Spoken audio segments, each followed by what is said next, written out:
Okay, so first thing, I've got all my ingredients measured out. I've got my butter, I've got my caster sugar, I've got eggs already cracked and whisked up with my fork, and I've also got my self-rising flour, which I sieved into my bowl. Okay, so first thing I'm going to do, and I'm going to cheat slightly because I'm going to use my electric whisk. Okay, I'm too lazy to mix it all by hand. I'm just going to give this butter a quick mix just to soften it up slightly before I then try and cream it with the sugar. Okay, so just 30 seconds, a minute, just to soften it up slightly.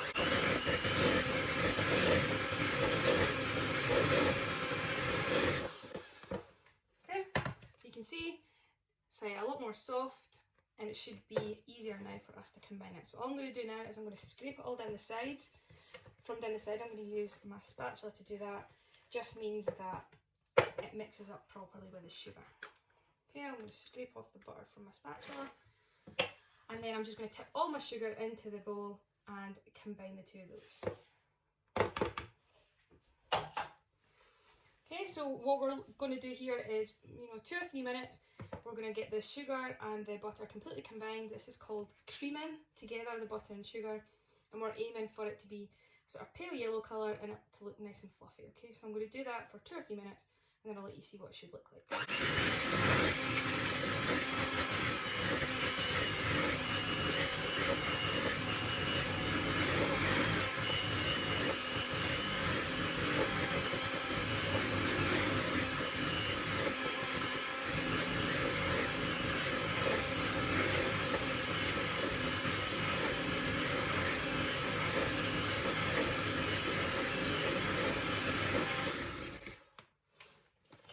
Be that done. So you can see, nice pale yellow in colour. It's all combined, and it's looking a lot more fluffy than it was before. So again, I'm just going to take my spatula and I'm going to scrape down any mixture that's up the side, so that we don't end up with bits of ingredients that haven't been mixed properly. Okay, scrape it off again. And then the next thing that we're going to add is our eggs. Now with this, you're going to want to try and add the eggs at the same time as you're mixing. So that's why it's handy that I've got this electric whisk, because I can do both at the same time. I'm just going to add about third to half of the eggs while I'm mixing it, and then give it a further mix, and then I'll add a little more eggs. Okay, so I'm just going to slowly add them.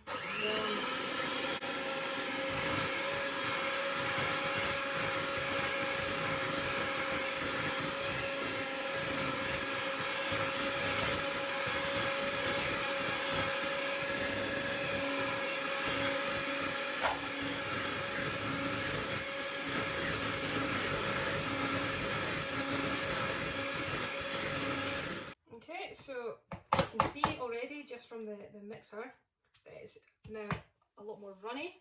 Okay, it's going to tip if I show you. The reason that we add the eggs a little bit at a time is to try and stop the mixture from curdling. If you add all the eggs at once and don't mix it while you do that, then it can curdle and you can end up with bits. Right, next thing I'm going to add then is some vanilla. So I've just got some vanilla extract. I'm just going to pour it in. I must admit, I never measure this out. I just go by eye. But I think your recipe does say 1 teaspoon, so if you want to do it properly, get your measuring spoon out and just measure out your 1 teaspoon of vanilla. Okay, I'm going to quickly give that a mix so that it all mixes through.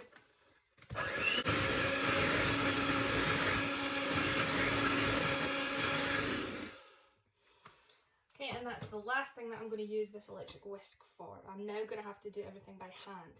So all that we've been doing just now, where we're beating the ingredients together, is we've been trying to get quite a lot of air into this mixture. This next bit, I need to try and keep the air in and mix the flour. So I'm going to have to do it by hand. So I'm going to get rid of these. Don't need these anymore, they can go in the sink. And I'm going to start adding my flour. So what I'm going to do is I'm going to add half my flour, and then I'm going to fold it through. So I'm going to add that just now.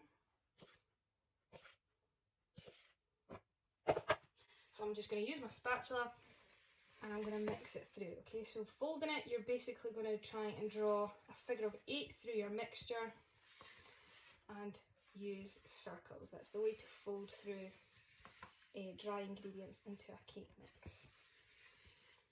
So like I say, we're trying not to knock out any of that nice air that we've got in there, because that's going to mean that we're going to get some nice well-risen cupcakes. So I'm going to keep mixing until I've not got any more flour that's not been combined.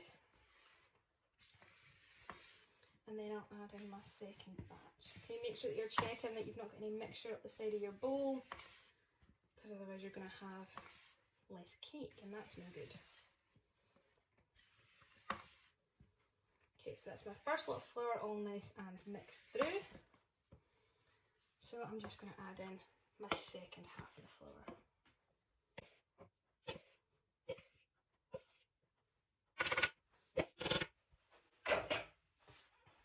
Okay, so again, figure of eights or circles, and get all that flour nice and mixed.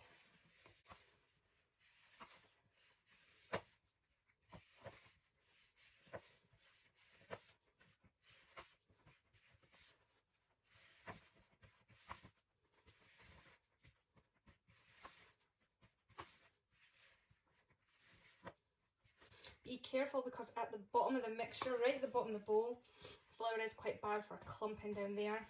There's been times where I've been putting a cake in the cake tin ready to go in the oven, and I noticed there was a nice big clump of flour that I hadn't mixed in properly, and I've had to take it all back into the bowl and do it again. So if you can get it all out now, it's going to save you some hassle when you're going to put them in your cupcake cases. Okay, so that's me all combined. Okay, no more clumps of flour. You can see I've got a really nice looking cake batter all ready to go. So the next thing that you need to do, if you've not already done this, is to get your cupcake cases all ready in your oven proof tray. Okay, so I've just got my metal baking tray, and I've already put all my cupcake cases in here. Now what I do to get the cake batter into my cupcake cases, and as even as I can, is I use an ice cream scoop. Okay, it's the easiest way to try and get an accurate amount of cake batter in, and it also means that I'm less likely to get drips of cake batter all over my tray. Your other option is if you just use a spoon.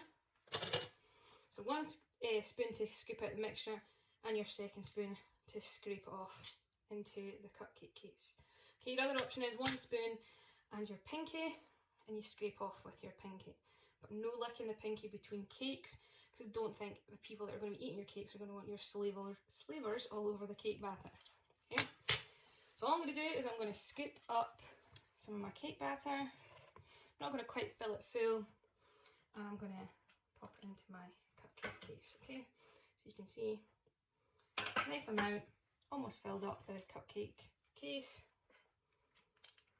I'm going to do that for all of the cake batter. See how many cupcakes we can get out of this.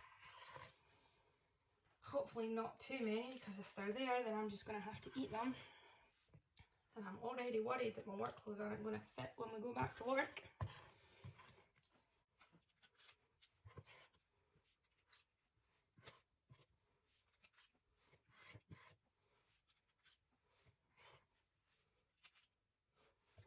It's also times like these that you really wish you got things in left-handed versions. I'm having to use my right hand for this because the ice cream scoop's been made for somebody who's right-handed.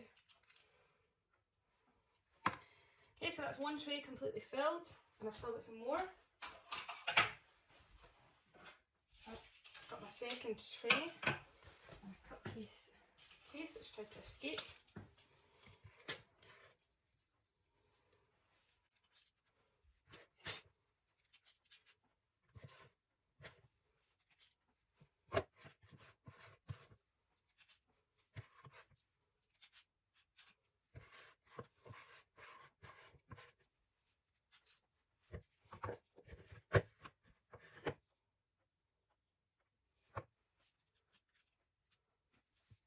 Okay, so that's all my cupcake batter used. Got some extra cases, so I'm just going to take those out of the way. And they're all ready to go into the oven to get cooked. Right, so your oven should already have been preheated to 180 degrees. And what you're going to do is you're going to cook it for about 15 to 20 minutes. Okay, I always turn mine halfway through. just because the fan in our oven isn't the best. Okay, but if your oven's better, then you can just leave it for the 15 minutes. Okay, so I'm going to pop them in the oven just now, and then we'll get started on our dishes. Okay, and for me, the best bit of making cake is always licking the bowl and the spoon. So get them in the oven, and then we'll get on to the next video to show you how to get them decorated. Right, that's my timer gone off, so hopefully the cupcakes are now ready. So I'm going to check them just now.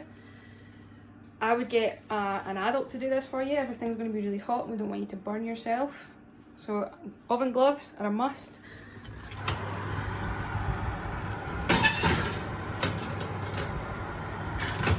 So you can see that my cupcakes are a nice golden brown colour. To check they're done, what I'm going to do is use this skewer. Okay, it's just an old knitting needle. You can use a fork or anything that's sharp and pointy. I'm just going to push it down into the middle of the cupcake. It's come out clean, so that tells me the cakes are ready. Okay, just check a couple of them, and that's fine. So my cupcakes are all good to go. Next thing I'm going to do is I'm going to pop them onto this wire racks that I've got to cool completely. Okay, we can't decorate them until they are fully cooled. So we'll come back to the next part of the video and I'll tell you how to make butter icing and decorate.